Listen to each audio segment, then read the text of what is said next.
పెట్టి మరి సంఘం అంతటి కొరకే భారత్తో ప్రార్థించే వారిగా ఉన్నట్లు ఆన్లైన్లో దేవుడి తండ్రి విడలేని వారిని మీరు నడిపించమని ప్రార్థన చేస్తున్నాం.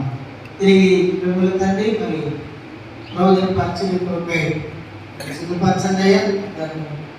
మీటింగ్ తిరిగి సాయంత్రం 4:30-5 గంటలకు సువార్త, రాత్రికి సువార్త కూడిక సాయం ఆయా స్థలాల్లో జరగని ప్రత్యేక కోరికలు కాపు తీసుకుని నిడుగురు ఇక్కడి భాగం దేవామని ఊరులు కూడా జరగనే ఉన్న ఈ 3 గ్రామాల్లో జరిగిన ప్రత్యేక కోరికలు నిలవబడే అవసరమైన వారిని రెండంతల ఆత్మతో నింపి ప్రజలైన వారికి చివరి దినాలు కడవ దినాలు రాత్రి కొరకే సిద్ధపరచబడినట్టు కావలసిన ఈ మాటలు ధారాళంగా పిల్లలకి తెలియజేసే దాని కొరకే మీకు అవసరమైన వారిని బలపరిచి మీరు వాడుకోమని ప్రార్థన చేస్తున్నాను.